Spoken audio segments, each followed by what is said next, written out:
We will call this meeting to order. We are live stream, so might as well start on time. My name is Stéphane Sfo. I'm the clerk of the County of Lambton, and I've got the pleasure of chairing this meeting up until you nominate your chair. From that point on, your chair will take over items number 4 right through to the end of the agenda. Once you've nominated your chair, the chair will take the warden's desk and chair from there. In terms of the staff, if any staff are called up for a presentation, I would ask that you please walk around and attend next to the desk, next to the warden's desk, and we'll go from there. So I see that we have everybody here. We have a full quorum. So item number 2, are there any pecuniary interest to declare at this point in time? Seeing none, I proceed to item number 3. Item number 3 is for this committee to nominate its chair. And I'll leave it to you to wrestle and arm wrestle over that position.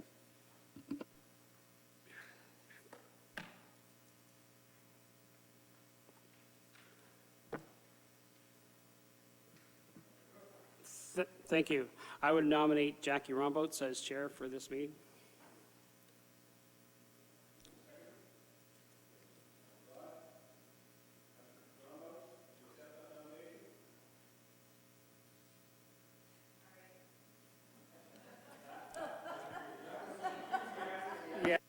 That's how I will record it. All right, so we have a motion on the table, moved by Councillor Cook, seconded by Councillor Broad, that Councillor Rombots be chair of this committee PM. The vote's on. All in favor? Any opposed? That carries. Thank you very much. I'll proceed with the vice chair.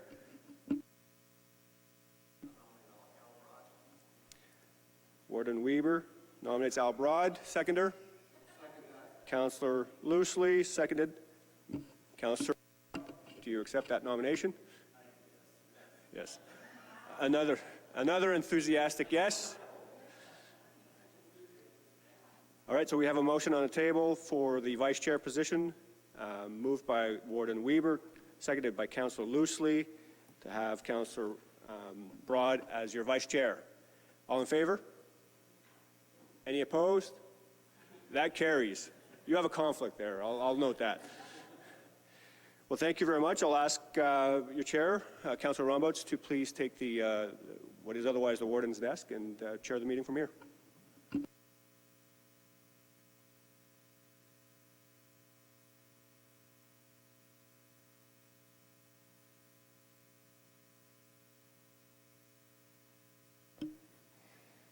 Okay, I thank my colleagues for their confidence in me, and we'll start with item number 5, long-term care division, correspondence to receive and file.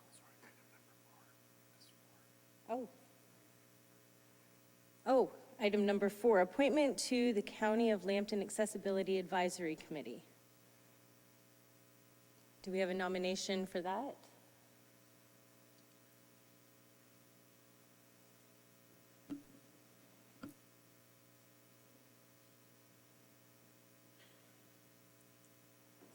We need one member to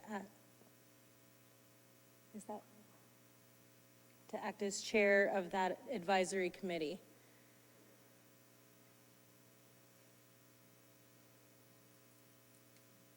Everyone is excited to be.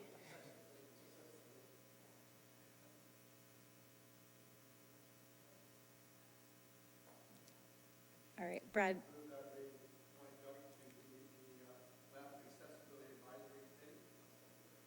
All right, that's moved by Councillor Loosely and seconded by Councillor Marriott that Councillor Doug Cook be.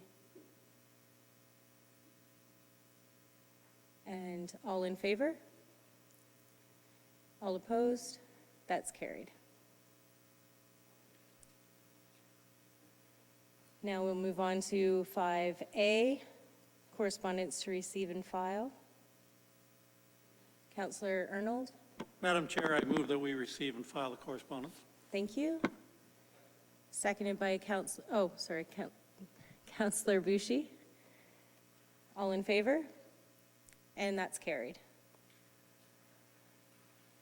And is this the same one? Or is this... We're on 5B. Councillor Arnold?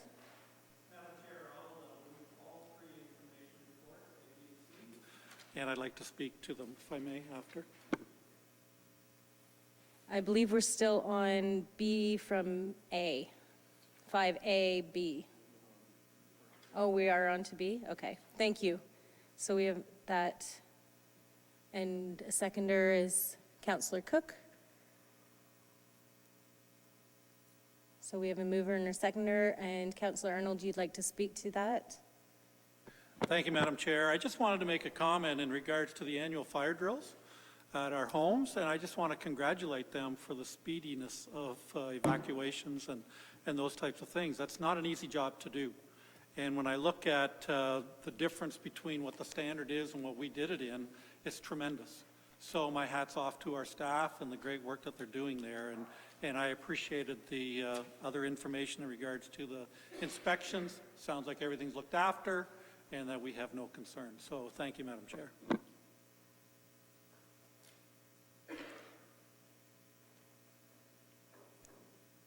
Any other questions or comments about those reports? Councillor Warden Weber. Yeah, I guess make a comment on item C, the ministry inspections too, and congratulate staff on that and going through all the process that they have and reacted to situations on a positive way and have a good report. So congratulations as well on that.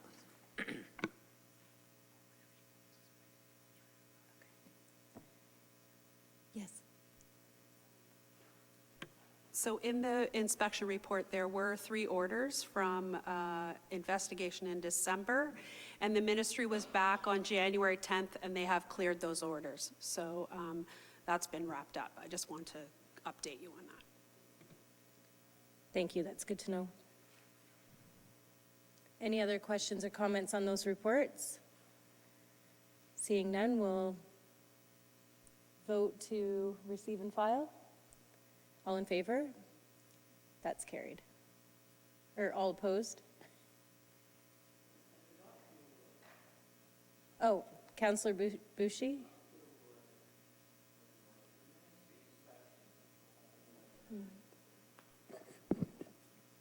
So no. Yep. Regarding the inspections of the homes, I was kind of surprised how many deficiency they discovered in the homes, and could they do more inspections than what they have done? What do they do it now? How often do they do it now?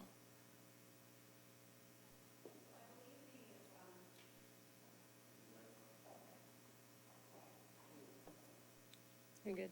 I believe that the average number of times that each home in the province gets inspected is around 5 in a year. So we're kind of average. They come to the home usually as a result of some information they've received. So that's all those critical incidents that we provide to them, or a complaint. So that's usually when they come to the home. The resident quality inspection happens once every 3 years for high-performing homes, and our homes are considered high-performing. So you'll remember there was a report that I provided in camera in 2019, and that had comparisons on it as to how many findings related to other homes in the province. Our record is pretty good.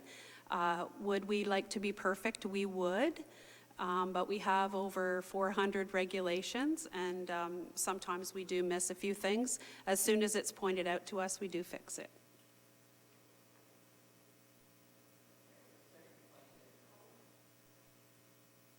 How often, when they have inspection, how often does it take to get in and correct the situation?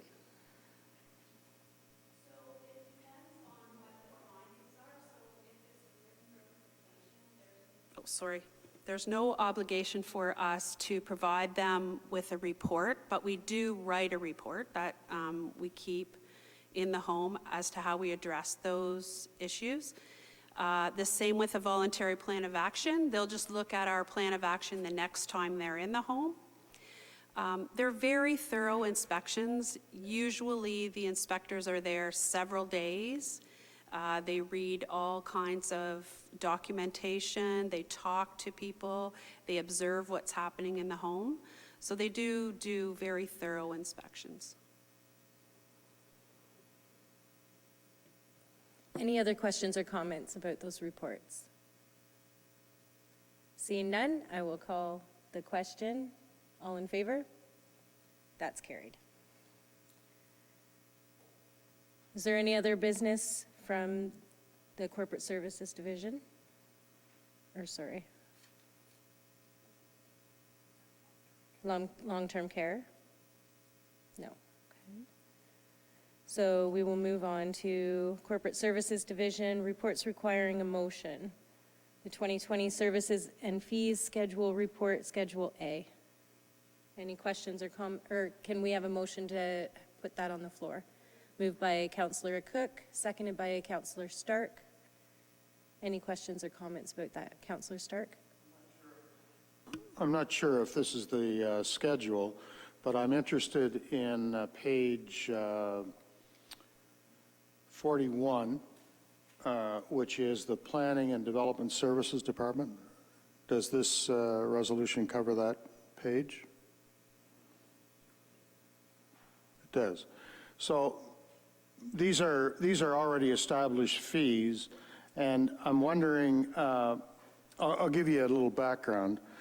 I'm a member of the St. Clair Region Conservation Authority, and as it relates to planning fees, we've run into a situation on that organization where if somebody calls in and wants a preliminary advice, do we charge a fee for that, what we'll call it a preliminary advice as to where they should go or how they should proceed or what organizational requirements are required of the applicant?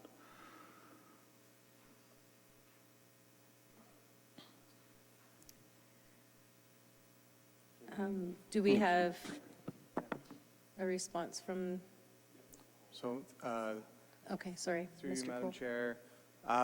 So, as far as our own planning staff, I mean, the Conservation Authority has their own mandate and their own process for receiving comments and having those discussions. But to my knowledge, I'm not aware that we're charging anything for preliminary discussions. There is a point, of course. I mean, there's always there's not an obvious line where it becomes it becomes obvious or not. So I think the practice is that when we get to a point where we're doing a significant amount of work on those applications, that we initiate that project. But I've been involved myself in many preliminary discussions with developers, with our planning staff and with the city planning staff, and none of those have been on a fee-for-service basis. So those initial conversations for the county, I think, in servicing our local municipalities has been an accommodating process. Councillor Hand, please. Further to Councillor Stark's question, I think, I'm not sure, but I think what you might be getting at, I ran into a situation last year with the St. Clair Conservation Authority where we had a client that was requested to pay an X number of dollars to have a subsequent meeting with the Conservation Authority. I was taken back by that, but it was explained to me by our rep from Point Edward that because of the amount that we pay in our levies isn't that significant, like they have a lot of costs. So this is a way of recouping some of their costs. That's how it was explained to me. So if you wanted to go forward, you had to pay $300 or something for this meeting. So I think that might be where your question's coming from. Councillor Stark. Thank you, and that is somewhat along the lines of my concern. My concern is, and I think it's been clarified with respect to Mr. Cole's response. I'm concerned that we're not penalizing developers coming forward and looking for initial responses or some kind of guidance. I think it's important that we're as accommodating as we can, and I think Mr. Cole has indicated that. I do think the situation with the St. Clair Conservation Authority is somewhat different, but I still think it's important that we maintain that positive attitude towards developers who are trying to come into our area. And then as a follow-up to Mr. Cole, I would ask, with respect to our fees with the planning and development, are we competitive with our neighboring counties or neighboring municipalities as it relates to fee schedule? So that's a good question, and you know what, I don't have that answer today, so we can follow up with something either formally or informally to provide that cost comparison and just show where we stand on who we are familiar with. Councillor Broad? Thank you, Chair Jackie. I've got a question on the library theater. I see the rate went down from $60 an hour down to $20 an hour. It holds 368 people. If somebody had an hour and a half lecture, 300 people there, I think we're in charge of the custodian costs, and that won't even pay the custodian to go in and clean up. I'm not sure why there was such a significant drop, if somebody could explain. Unfortunately, I don't have an answer for you. Mr. Meyer is not here. I'll take a note for him to definitely address that come council meeting. Councillor Weber?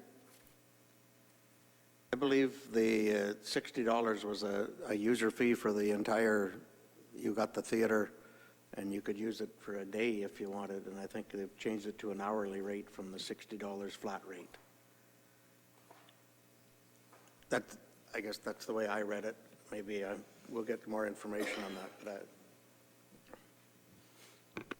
Councillor Broad? Yeah, thanks for the follow-up, but that still isn't enough. $20 an hour, like I said, you could have 300 people in there, an hour and a half lecture, $30 fee. I see the lecture theater at the art gallery is $250 to rent it. So we seem to have quite a discrepancy between the two of them, and I think it needs to be addressed. Councillor Arnold?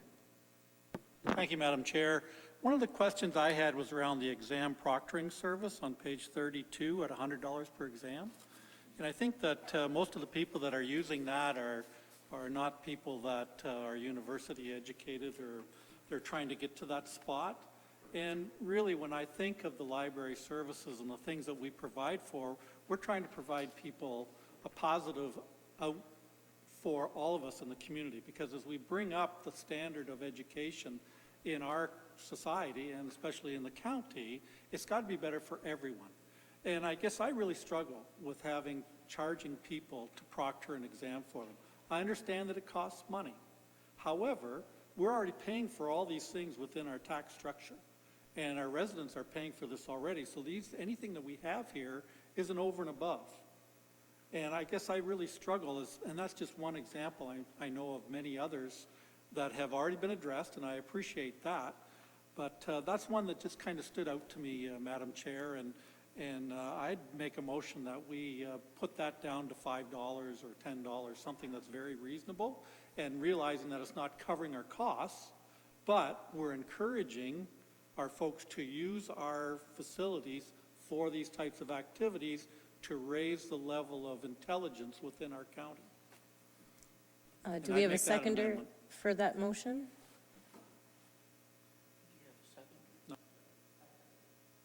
Okay. Do we vote on just that specific? Okay, so we will vote on that specific amendment to change it to $10 as opposed to what was the original $100 for proctoring an exam. All those in favor? All opposed? That's carried. Councillor Broad, did you want to make a motion as far as the cost of that? I'm not sure at this point I want to make a motion until we get the information that you know, the reason why the change, and will this cover off our costs? That's what I'm a little more concerned about than anything. So I think without Andrew's information, it would be pretty hard at this time to make a motion on it. Okay, thank you. Any other questions or comments about that report? Okay, thank you. So the motion today before council, as amended effectively through Councillor Broad's questions, is moved by Councillor Cook and seconded by Councillor Stark, that the recommendation that's in the report be approved, subject to further clarification and council's further consideration of the Sarnia Library meeting room fee set out at page 31 of the package.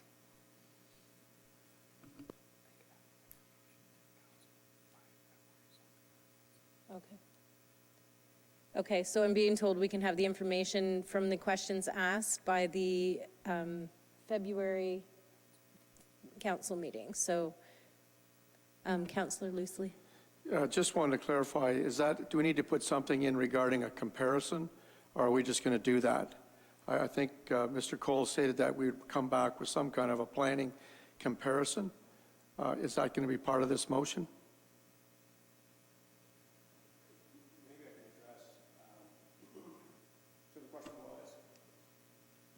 Sorry, the question was whether or not we compare, and really under the municipal legislation to impose fees, the fees should be set only at what your costs are, your reasonable cost of recovering, your cost of providing the service.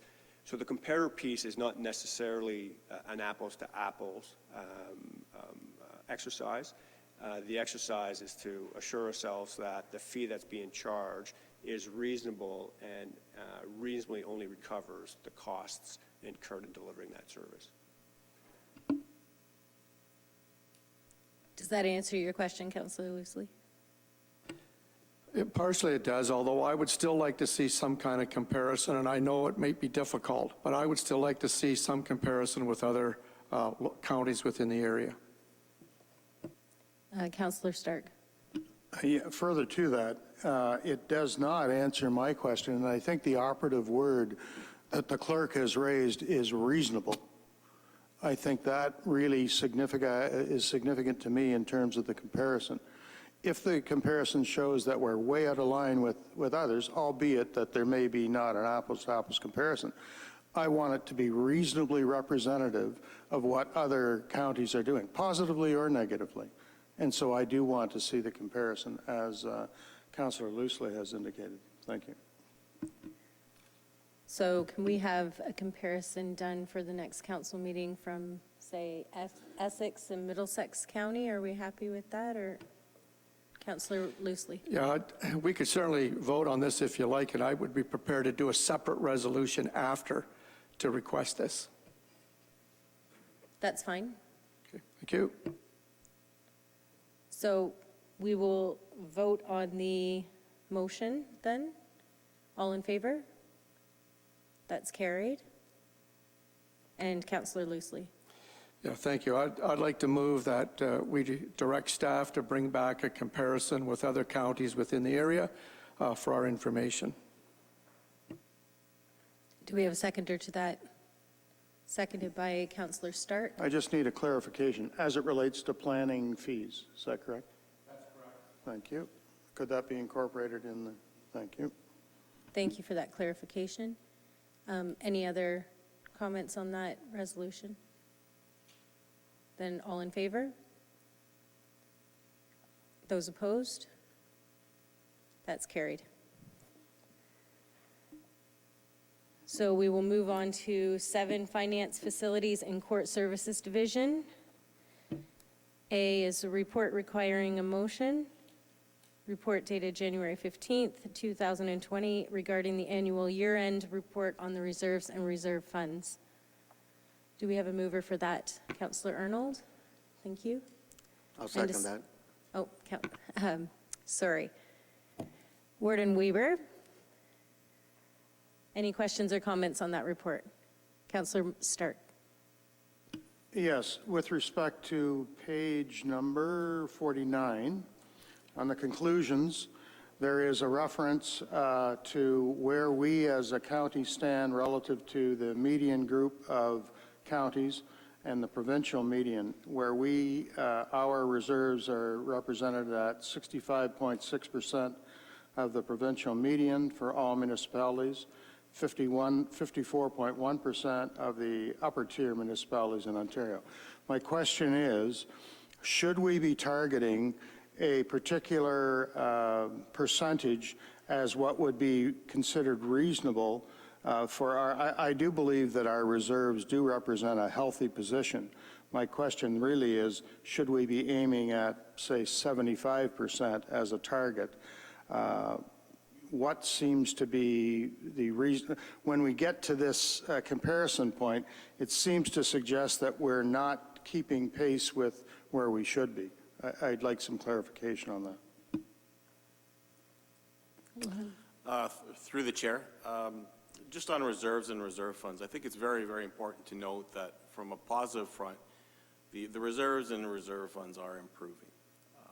That being all said, we are at the lower end of our comparator groups, and the percentages are low, and it's very clearly noted that it is a weaker point in comparison to some of our comparator groups.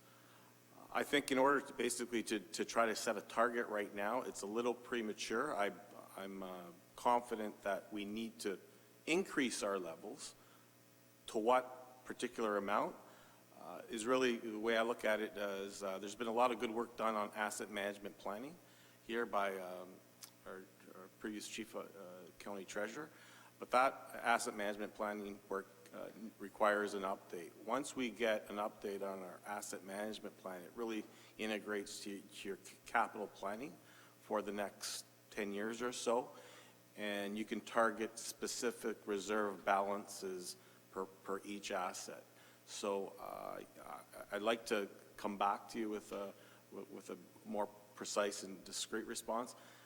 The tone of the message is, we know that I'm fairly confident that our contribution levels and our reserve fund balances need to increase, and you'll probably see that forthcoming once we've done more work on asset management planning. And in fact, just to lead off, the work that was done on your asset management plan 10 years ago is calling for roughly a $750,000 increase to your amortization reserve to deal with your tangible capital assets. Councillor Stark? When would we expect, I mean, obviously the budget is approaching, so when would we expect that report, and would it have any impact on the current, the soon-to-be budget submission? I would suggest that asset management planning work isn't an overnight report to get done. Like I said, we're at the tail end of a 10-year asset management plan that was prepared in 2011. So you're going to see an increase in reserves, or recommended increase in reserves, in the 2020 budget. I think within the next year or two, when we, Mr. Cole and I have already talked about making sure that we have a solid asset management plan that to be really, really direct, the province requires it.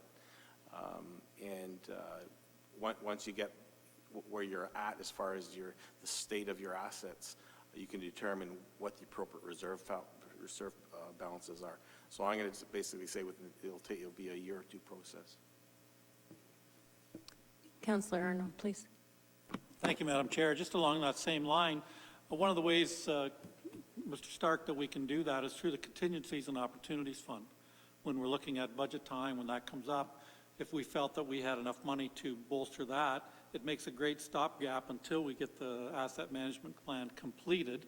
And then that way, if it's estimated at $750,000, that's just over 1 point on the budget. And that maybe at that time, that's when we could look at bolstering that up another point to try and help increase that. Because it wasn't that long ago, we were in that $18 to $22 million in reserves. So I take my hat off to staff and to previous councils to bolster it up to that 49 million. So I think we've come a long way, and we still have work to do. But that's one way that's very easy that we as council can control to move those up just that little bit more in anticipating the asset management plan, identifying things in 1 to 2 years. Any other sorry, Councillor Stark. Oh, thank you for Councillor Arnold's comments, because that's exactly where I was going, and it was related to the what we'll call windfall gas tax revenue and where that windfall should be directed. And it seems to me that a contingency fund like this, the contingency working fund, would be an appropriate place to put those monies in the event that we're trying to. I hate to think that gas tax revenues, which are basically seen as a windfall, and we've all experienced that across the county at the lower tier, it seems to me that we would want to ensure that that money is isolated for future work through the contingency fund, and that's exactly where I will be going during the budgeting session. Thank you. Councillor Marriott, or sorry, Deputy Warden Marriott. Thank you, Madam Chair. I'd just like to offer a counter to Councillor Stark on that, because the gas tax is meant for road improvement, and I think there's no doubt that there's always room for more road improvement in the county. Thank you. Any other comments or questions about that report? Seeing none, I'll call the question. All in favor? All opposed? That's carried. Is there any other business from the Finance, Facilities, or Court Services Division? Thank you. We'll move on to 8, Social Services Division. We have A, Correspondence to receive and file. Moved by Councillor Cook. Seconded by Councillor Loosely. All in favor? That's carried. We'll move to B, Information Reports. Can we get a motion for both of those reports, please? Councillor Arnold and Councillor Stark. Any questions or comments on those reports? Councillor Bouchy?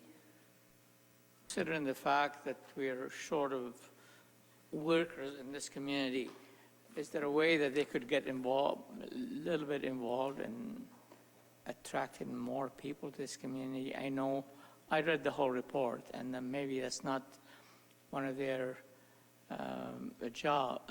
It's not their job, but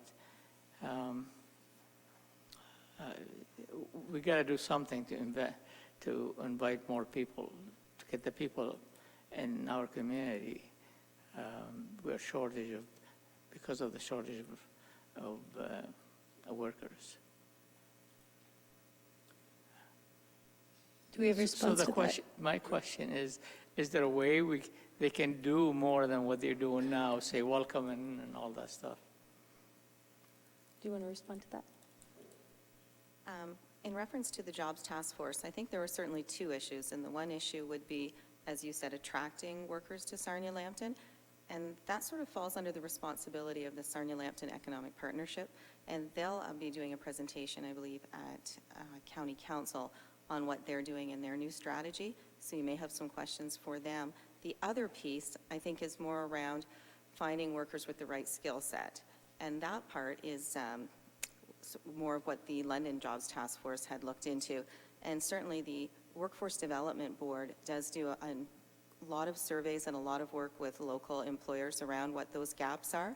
And then they'll work with the Employment Ontario Network and the Social Services Division under the employment programs to start to try to fill those gaps, as well as the college. So I think that's happening. And those meetings are happening on a regular basis, and that network is there, and they're certainly aware of that. We're not alone in those issues. That's happening across the province, particularly around ECEs and PSWs, and we do have some strategies to start to address some of those issues here in our community. Can we do more? I'm not sure if we can do any more. I would think that certainly having all of those agencies working and being aware of the issues, I would encourage anyone to fill out the Employer One survey that's happening right now, starting to look at developing a strategy to deal with those gaps. But beyond that, I'm not sure if there's any more that we as a County of Lambton Social Services can do. Councillor Arnold. Thank you, Madam Chair. When I reviewed these numbers, I was a little different spot than my colleague, because when you look at page 62 and the chart right at the top, it shows Lambton County is over 7% unemployment, and Ontario and Canada are hovering around that 5.5. And normally it's 3 points or 3% of people are unemployable. So if you take that off, we're almost double what everybody else's rate is for unemployment in this community. So I guess for me is what other jobs can we find for folks that are in that group that is employable, and making sure that we are covering that off, not necessarily looking for more people, but we want to make sure anyone that comes here has a place that they can work at, whether it's something in a highly skilled area or one that's not so skilled. But we need to make sure that that focus is being looked at as well. So, thank you. Any other comments? So we will call the question. Sorry, Councillor Stark. Thank you. Yeah, again, I don't want to piggyback on another councillor's comments, but I too saw that variance and wondered why we are so high relative to the rest of the province in terms of unemployment. And to that end, and I guess this is a message to the Sarnia-Lambton Economic Partnership, I would like, if they are going to make a report to this body, and I believe they're scheduled relative to the budget session or budget input session, I would like a detailed report as to what the Sarnia-Lambton Economic Partnership is doing in terms of creating or trying to create employment opportunities so that that gap between unemployed versus the rest of Ontario and the rest of Canada is brought together. Now, again, I recognize that it's kind of like build it and they will come. We need the industries to decide to locate here, in which case employment opportunities become available, which addresses the needs of the unemployment situation. But my question is, I would like a comprehensive report on what the employment attraction strategies are being developed by the Sarnia-Lambton Economic Partnership. If that can be noted by whatever department liaises with that group, it would be appreciated. Thank you for that comment. It can form a motion so that we have it on the record as to what we actually want from that group.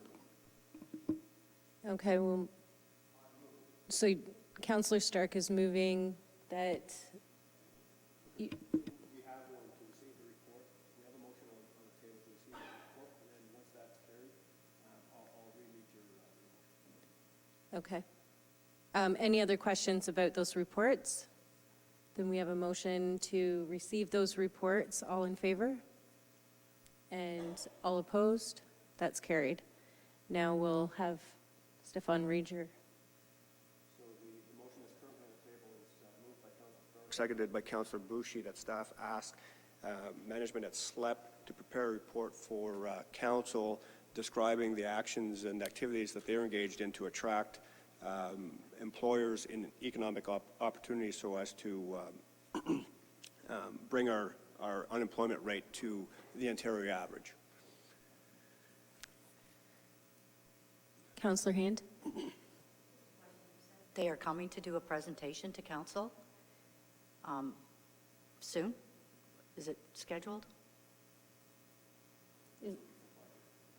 Before budget. Because just what I'm thinking is maybe we should give them a chance to do the presentation, and maybe they're going to answer some of those questions before we request a report. Like, see what they have to say, and maybe that will answer the questions. Councillor Stark? I take that under advisement, and I guess by way of the motion, I'm trying to signal to them that that's what I want to hear. It's not a question of maybe they'll talk about that issue. What I'm saying is I want to hear about that issue. So if their report contains that, I'm happy. Yep. Yes, thank you, Madam Chair. SLEP has a board meeting this Thursday, and the comments, I know it hasn't been approved by council yet, but the concerns at least at committee will be brought to their attention at Thursday's board meeting. Councillor Stark? I'll let the motion stand and look for a vote so that it is documented as to what we're looking for. Okay, all in favor of that motion? All opposed? That's carried. Any other business from that division? Seeing none, we'll move on to number 9, CAO office, correspondence from member municipalities. Councillor Loosely? Yeah, I'd like to make a motion that Lambton County Council support the motion from the town of Petrolia requesting that and that this be sent to the Lambton Group Police Services Board and requesting that we receive their budget a minimum of 3 months before they expect approval. And if I get a seconder, I'll speak to that.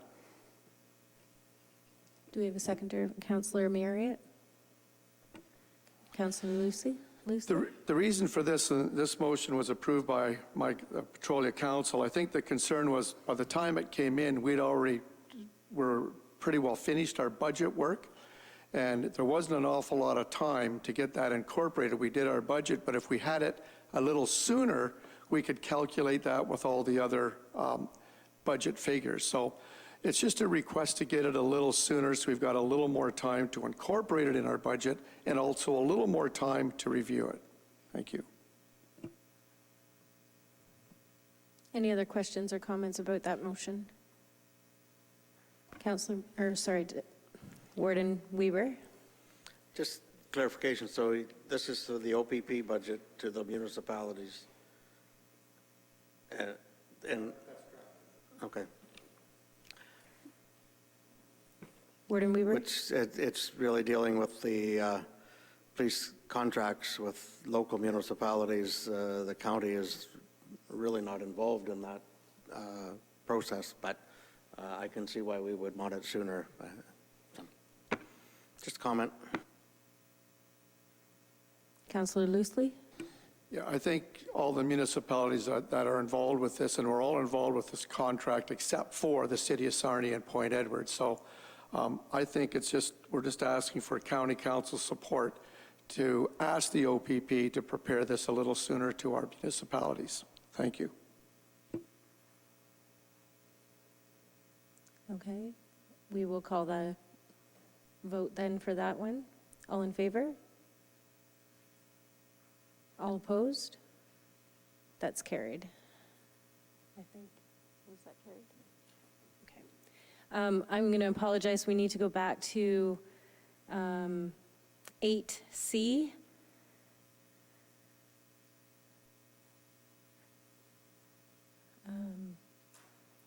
Reports requiring a motion. Report dated January 15th, 2020 regarding reloadable payment card program. Councillor Stark, did you want to move that? I did. So moved. Okay.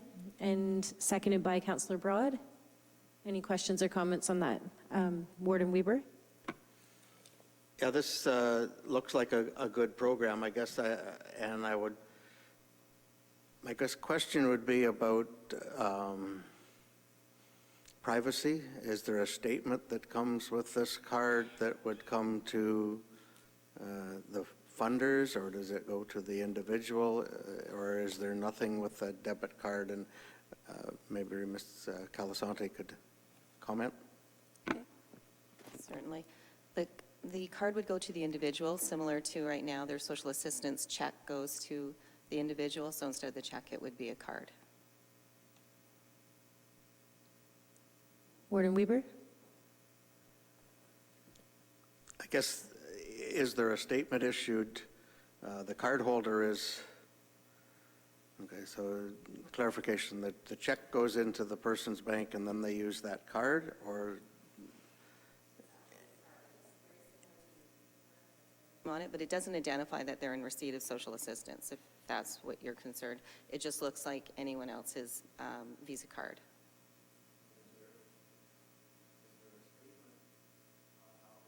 Dollars, that would be a privacy issue, I guess, if their account statement comes back.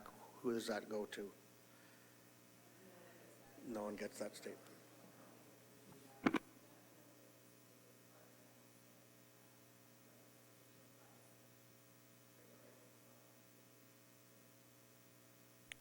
Councillor Arnold.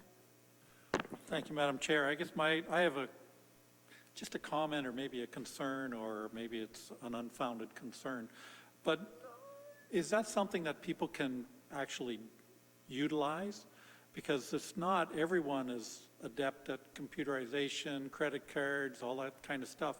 What about those people that may struggle with understanding what that card is for and how the thing works?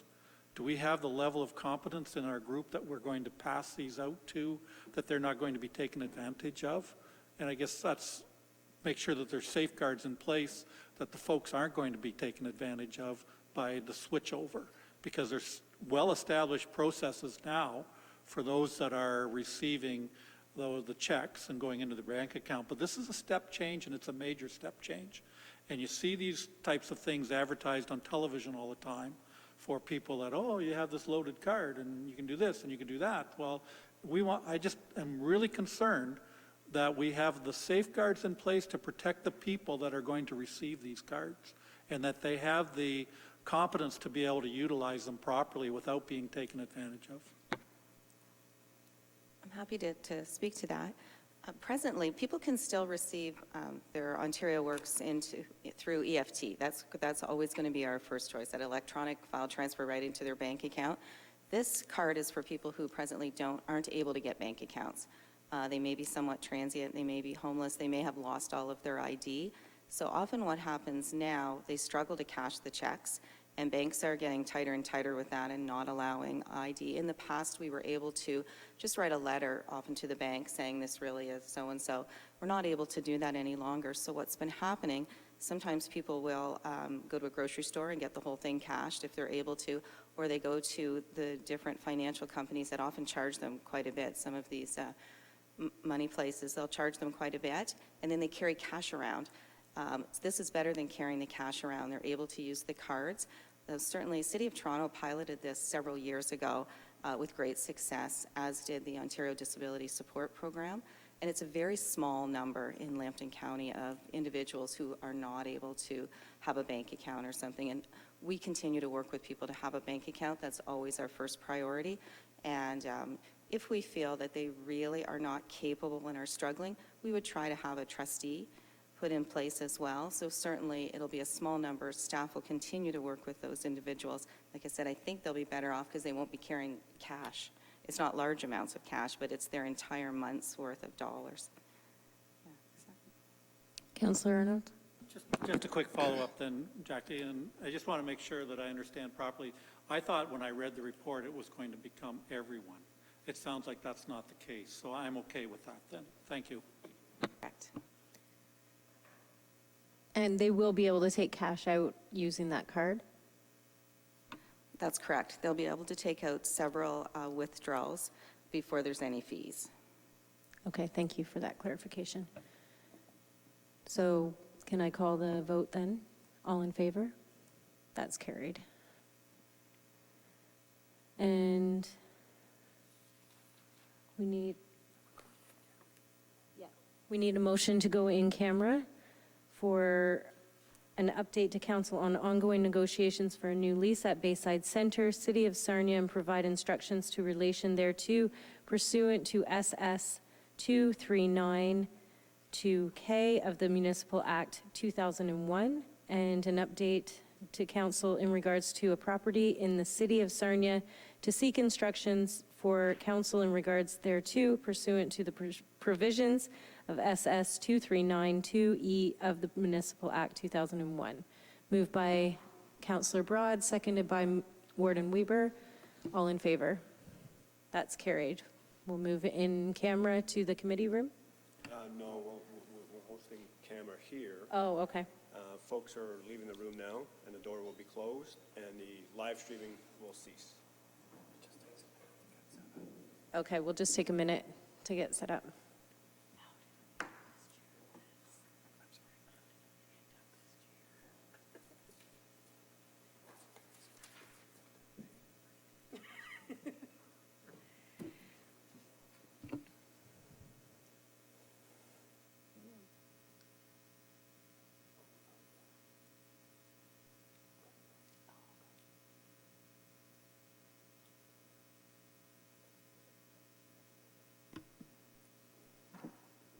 All right, we're back online. I move that we adjourn. Thank you, Councillor Stark, seconded by Councillor Hand. All in favor? Thank you.